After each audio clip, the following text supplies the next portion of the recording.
What is up, engine heads? In today's video we're talking about ECUs, and we'll be comparing OEM stock ECUs versus aftermarket ECUs. We'll see the pros and cons of both, and we'll see what can be achieved with a reflashed OEM ECU versus a standalone ECU, and we'll see which approach best suits which type of end user. So ECU stands for Engine Control Unit. Sometimes you'll hear the term ECM, which is Engine Control Module, or PCM, which is Power Control Module, but all of these terms mean the same thing. The ECU is an integral part of every fuel-injected vehicle. It receives inputs from a bunch of sensors, which essentially tell the ECU how much air is coming into the engine.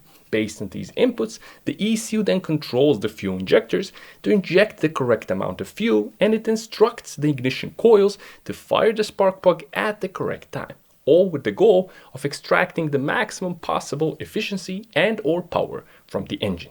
Now, the controlling of injection and ignition is done with what is known as maps. Now, there are different ways to display fuel and ignition maps, but all maps boil down to the same thing, and it's controlling injection and ignition based on engine RPM and engine load.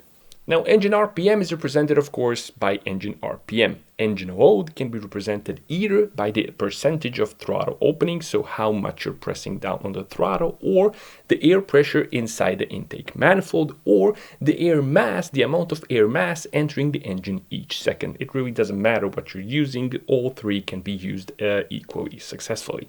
And it works like this. Basically, sensors tell the ECU that the engine is running at this much RPM and that there is, for example, this much air entering into the engine. Now, the map is going to contain a value of fuel or ignition advance at the intersection point of RPM and engine load. In fact, all possible engine RPM and engine load values will intersect at some point on the map. And what the ECU simply does is that it reads these values and then controls the injectors and ignition coils based on these values. Now, when you modify your engine by, for example, let's say installing a different intake manifold or a larger throttle body or something more drastic like adding turbocharging, you're obviously changing the amount of air coming into the engine. Now, this change in engine hardware must be reflected by a change in engine software. Because if the change in hardware isn't reflected by a change in the maps inside the ECU, then you're wasting money on installing different hardware and also potentially risking engine damage. Now, an OEM ECU is technically not designed to be tampered with. If evidence of tampering with it is found, this will obviously void your warranty, and also it risks potential engine damage. But tampering with anything engine related risks potential engine damage, and the risks of tampering with things have never been sufficient to deter humans from tampering with them. So we tamper. So how do we even tamper with an OEM ECU if it isn't designed to be tampered with? Well, obviously manufacturers aren't keen on giving pretty much everyone with a laptop access to the data stored inside the ECU, and this is why the data in the maps of an OEM ECU isn't really that straightforward to read. But people have decrypted anything and everything, and OEM ECUs are no exception. Once the ECU is decrypted, a software interface which reads and displays the data in a meaningful way on a PC is created. There are countless different software interfaces out there. Some are open source and free, others need to be purchased, and they all cover different makes and models, and many interfaces overlap with each other. Obviously, popular vehicle platforms will be better off here because they will always have access to more aftermarket community and software support, whether it be paid or free. The final step will be acquiring a special cable which will connect your vehicle's OBD port with your laptop's USB port and allow you to see and modify the data stored inside the maps of your OEM ECU. So this is great, right? If reflashing is so powerful and allows us to modify the ECU, what is the purpose of a standalone ECU? Well, reflashing, like anything, has its limitations, and depending on your vehicle platform, goals, and desires, these limitations might make a standalone ECU a much more sensible option. The underlying reason behind this is that your OEM stock ECU is designed to operate your specific engine in your specific vehicle. In contrast to this, a standalone ECU is designed to operate pretty much any engine out there. This is where its name comes from, standalone. It can stand alone and operate the engine independently from all the other components and electronic modules of the vehicle. For example, the AEM Infinity 506 that I'm holding in my hand can run any engine with up to 6 cylinders. It doesn't even care if the engine is 4-stroke or 2-stroke. The injectors can be high impedance or low impedance. The engine can be naturally aspirated, supercharged, or turbocharged. The throttle can be drive-by-wire or cable. Additionally, it can control nitrous, compensate for flex fuel or the amount of ethanol in your fuel. It can control boost based on RPM, vehicle speed, gear, ethanol content. It can even perform traction control and launch control. It can protect your engine based on coolant temperature, oil pressure, oil temperature, knock, intake air temperature, fuel pressure, air-fuel ratios. It can even control stepper motors and log data for you without the usage of a laptop. And this is still not all the features. Even the most advanced reflashing software will have trouble keeping up with a serious standalone like this one. But there is a catch. Because a standalone is infinitely more flexible, it's also a blank canvas. When you read data from the OEM ECU, you're going to have a starting point. There's going to be numbers in the maps, and this is going to be a setup that is known to work. A standalone ECU will have nothing written in its maps unless you type something in. And this lack of a starting point and the very large number of settings and features often makes standalone ECUs seem more intimidating than they really are. So to better see the pros and cons of each setup, let's go through a number of different typical end user scenarios to see which setup shines where and which user category do you see yourself fitting the best. This is a type of user that has bought some form of sporty vehicle and wants an experience that is a bit more exciting than stock. This user typically won't go far beyond fitting a slightly louder aftermarket exhaust and growing a desire for a bit more horsepower and some pops and bangs when he releases the throttle. These simple requirements can be easily met with a single visit to any local qualified tuner. Purchasing a reflashing interface or a standalone ECU will be a waste of money in this scenario because visiting a tuner will be the quickest and simplest path to the desired goals. But beware, tuners cannot work with all vehicles because not all ECUs can be reflashed or modified. For example, many ECUs made before the year 2000 cannot be reflashed or modified in any way. Some can be modified to some extent by physically soldering chips onto the board, but even if you went through this trouble, it's often not worth it because these ECUs are obsolete by modern standards. They have very limited features and very low processing power, and most tuners either don't know or don't want to work with them. In this scenario, a standalone will be your only option. Fortunately, most vehicles made after 2000 can be reflashed with relative ease. Now, when it comes to vehicles made after about 2010, these can also mostly be reflashed. However, if you decide that on these vehicles you later want the advanced features and settings of a standalone ECU, fitting them onto stuff made after 2010 can become complicated. And this is because starting with 2010 or so, it really depends on the make and model, the ECU has become an integral part of a complex network of multiple electronic modules. Now, these auxiliary electronic modules are picking up data directly from the ECU.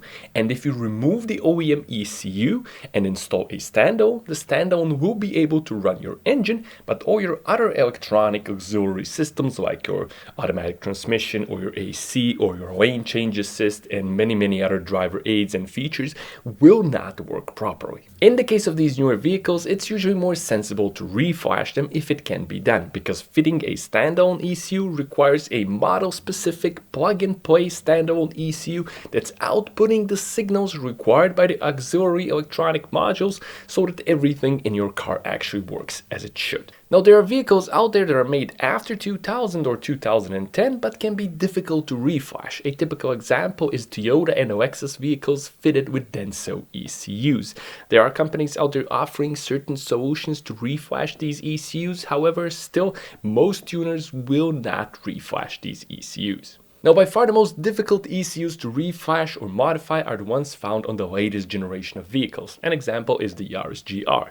This ECU is extremely difficult to access and modify, and even if you somehow do manage to modify something, it carries an important safety risk because none of the driver aids and autonomous driving features like lane change assist and stuff like that will be working properly. So at this point in time, it's a risk to try and modify this ECU, which is why nobody sane is doing it. A similar thing is happening with the latest Bosch tri-core platform-based ECUs as found on the latest BMW, Volkswagen Group and Mercedes vehicles. These ECUs cannot be reflashed, and your only real option is a standalone ECU specifically designed for your vehicle. This is going to be a plug-and-play application that outputs the signals needed by the auxiliary electronic modules so everything works properly. As things stand right now, these are pretty expensive options. So if you plan to purchase and modify a vehicle, it's best to first do a lot of research to see how easy that specific make and model is to modify and whether it's legal to reflash or fit a standalone ECU in the state or country where you live in. But let's get back to our end user. Let's assume that he has a vehicle that's easy to reflash. So he purchases the aftermarket exhaust, goes to the local tuner, gets it tuned, gets the pops and bangs, and about an additional 30 horsepower. So he drives around, enjoys his car, listens to the pops and bangs, and makes a million Instagram photos of his car from every possible angle. But after a while this gets old and the fascination fades, and now our user is craving another dose of vehicular awesomeness. He also wants to beat his friend that owns a heavily modified 1984 death trap that keeps embarrassing his much nicer and much more expensive car. So our user starts doing some research and he sees that he must modify his engine beyond a loud exhaust to actually make some more power. So he starts putting together a list of parts. And after he adds everything up, he realizes that it costs a small fortune and that he cannot afford to buy it all at once. Like most people, he can only afford to buy things one or two at a time and increase his power output incrementally one step at a time. But he also finds out that every time he makes a modification to his engine, he must go to the local tuner to have his ECU reflashed to accommodate the new modification. So he realizes that it's a lot more cost effective to make a one-time payment of $500 for a reflashing interface than to make 7 payments of $500 to the local tuner. So he purchases the reflashing interface, gets a tuning course, joins a forum, and starts dabbling in tuning himself, saving a bit of money in the process and increasing his power output. Now, he's not really saving money. Vehicle modification is the biggest financial mistake you can make, but we think we're saving money for the sake of our mental health. Now things are really starting to get out of hand. Our user has not only dramatically broadened his understanding of cars and engines, but he's also undertaking much more drastic tuning steps because he has become addicted to power. And also because he wants to honor the memory of his friend who has since died trying to reach sub 9-second times in a car that has the structural integrity of Donald Trump's hair. So now our user is pushing his engine to the limits and he realizes that his reflashing software is kinda running out of talents and it can't provide the advanced features that he now needs. For example, our user is now going more and more to the track and he's also logging data at the track to see how his setup performs in different conditions and to see how he can improve it. Now his reflashing software can log data, but it needs a laptop connected to it at all times. And our user has already smashed 3 laptops against his dashboard by breaking hard on this corner right here and is sick of it. But a standalone like this one can log an incredible 64 gigabytes of data simply by having a USB plugged into it. The laptop can stay safely at home. By extracting more and more power from the engine, our user is also getting closer and closer into knock territory. He's running on the edge of knock and he wants his ECU to be capable of reacting at lightning speeds to protect his engine when knock happens. But he realizes that no amount of tuning can overcome the inherent processing speed built into the OEM ECU. On the other hand, a standalone has processing speed to spare. It also has map resolution to spare. The reflashing software is linked to whatever map resolution is built into the stock ECU. Let's say that the OEM map looks like this. The standalone map looks like this. Obviously, a higher map resolution leads to an engine that builds power more smoothly and runs better in all conditions. Let's also imagine that our user was naturally aspirated up to this point and now he wants to go forced induction. Now he's using a good reflashing software that allows forced induction to be added onto the engine, but it's gonna be a bit more cumbersome because the reflashing software is tied to the stock sensor architecture. In some cases, we might even need to physically solder chips onto the OEM ECU. But a standalone welcomes it all. Turbocharging, twin turbo, supercharging, twin charging, you name it. Sometimes you might need to build a custom wiring harness, but a standalone will make the most of your forced induction setup. Maybe our user is also participating in different kinds of amateur racing. Maybe he wants one map for the drag strip where his engine goes all out for short bursts, and a different map for the local circuit track where he holds wide open throttle for prolonged periods of time. Maybe the circuit track and the drag strip are right next to each other and our user wants to go from one to the other in the same afternoon and he didn't bring a laptop. No problem. A standalone ECU can store many different maps and it lets you switch between them on the fly while you're driving with a simple turn of a knob. Another scenario is that our user realizes that his miserable engine will never give him what he wants and he decides that he needs an engine swap. In a scenario like this, a standalone can practically pay for itself because you don't need to purchase the ECU of the engine you're swapping in, or the sensors, or the wiring harness, or any other electrical modules that the engine needs to run. A standalone will make the swap a lot more straightforward and a lot more elegant. It will also save you from having to purchase a different reflashing software and learning a different reflashing software layout in case it's different from your previous engine. Because a standalone can run pretty much any internal combustion engine and it applies a universal tuning layout to all the engines, it means it can stay in the car even if you decide to get a different engine every month. By now, our user is perceived as a complete lunatic who has trouble holding a conversation without digressing into an endless stream of complex vehicular terminology, and he's avoided by most of his friends and family, save for his equally insane grandfather who used to race hot rods in the 60s and can tune a carburetor by ear. Our user is now a regular at racing events. Now the additional features present in the standalone ECU have become a difference between a blown engine and a podium finish. He is now trying many different strategies and different combinations of parts, and the standalone ECU is keeping up with his lunacy thanks to its infinite flexibility. Advanced boost control strategies allow him to put down maximum power only when it doesn't break traction. Flex fuel capabilities allow him to run different fuels as required by different racing sanctioning bodies. And if he wants, he can even run two different fuel types simultaneously through staged fuel injection. He can control his aggressive anti-lag accurately and maximize engine protection with dual NOx sensors and much more. But if you think all of this is extremely complex and can be set up only by very experienced engine tuners, then you're wrong.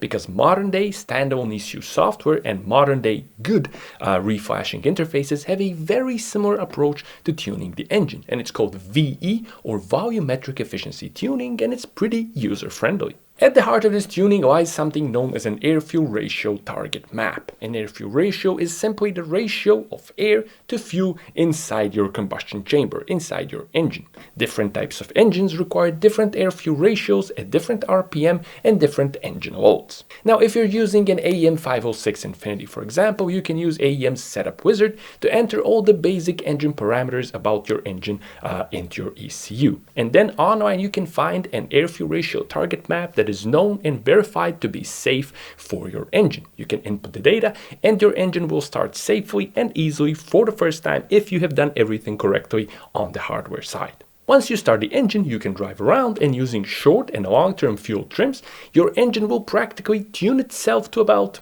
80 or even 90% of its optimum running state. Compared to older tuning methods like injection pulse width, for example, VE tuning dramatically simplifies startup as well as rough tuning, and it also saves money by minimizing dyno time and using the dyno only for fine-tuning your setup.